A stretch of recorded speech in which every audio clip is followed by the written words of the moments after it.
So the lesson I want to cover today is just adaptive changes in doing asana. And in order to talk about adaptive changes for doing asana, we want to look at the main principles and some of the concepts that we use for movement in asana.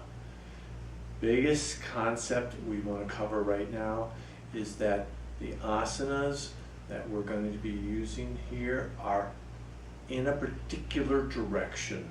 So the prescription of the asana is not coming from the visual image, the look of the asana. It's coming from which direction, in what plane of movement or movements is the main design. So that what that would be is if I'm standing in a simple open Tadasana and I'm going to do a side bending, say a Konasana, that the direction is mainly a side direction. So that's happening in this plane of movement. This is called the frontal or coronal plane.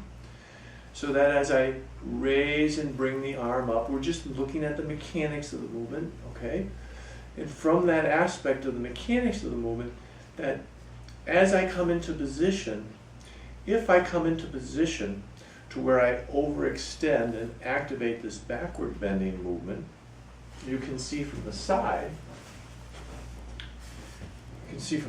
that as I bring the arm up, if my arm is a little bit stiff as it comes higher and higher, I'm going to try to raise my chest in order to lift the arm. I raise my chest to lift the arm, and now I'm in backward bending. So I'm activating the information and the flows of backward bending when actually I want to activate the informational flows into side bending. Now, you've got to come into, again, doing the asanas, not from the efforting and trying to do a picture, but by effort and working within each of our individuals' limitations and what we're able to feel, what we're missing, and slowly arriving at some balance, mainly in this lesson, of direction. So that as I am in an open Tadasana, raising the arm up over the head and maintaining that sense of keeping these ribs down. So what does it feel like when I allow the ribs and chest to lift to do that movement? All right. So again, it's feeling the difference so that we can maintain this trunk stability while we raise the arm over our head, and then we move into the side direction.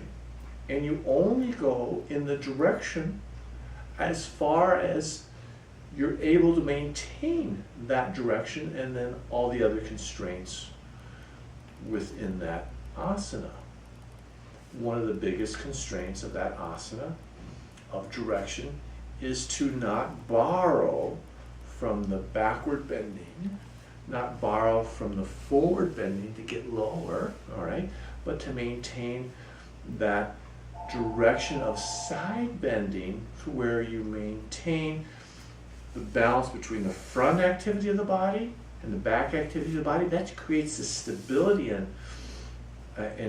a sense of bracing, right, of the trunk and pelvis, shoulder girdle, that then allows you to move to the side.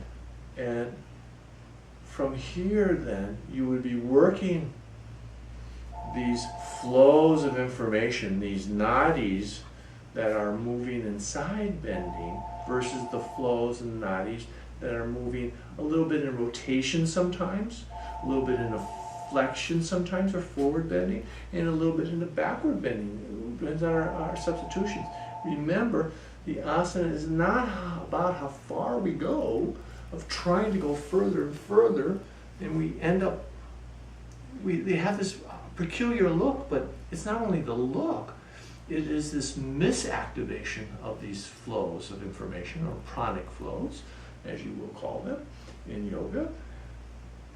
and you wish to create a balance because you're going to work with the nadis and the activation flows from side to side. You're going to work in forward and backward in different asanas, okay? You're going to work in twisting in different asanas.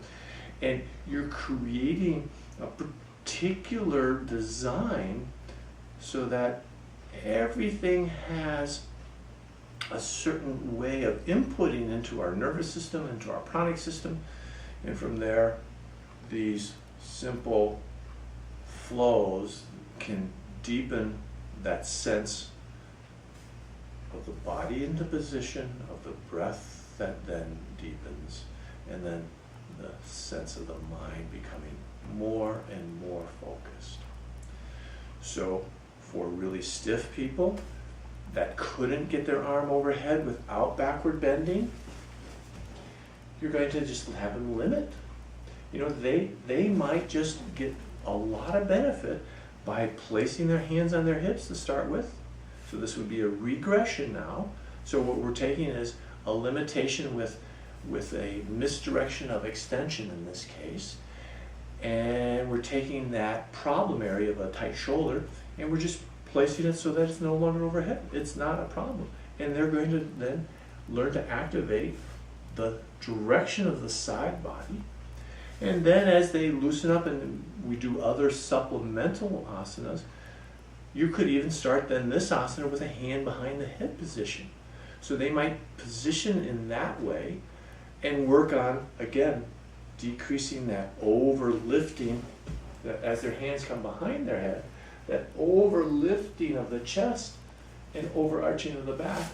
They're no longer balanced, right? Because the front of the body has lost enough activity to counter, you know, it no longer counters the overuse of the back of the body.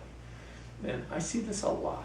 So you're regressing by identifying the area that's causing a compensation. You maybe, if you don't know that, you're just going to experiment. So if arms overhead creates this overextension, then place them in different positions and you can have them do the same movement direction, but you're releasing the area that is causing the compensation, okay? So side bending is a really common asana to learn this basic principle of how you can regress something and make it more appropriate and adaptive for somebody, in this case, who has really tight shoulders when they place their hands and arms above the head level.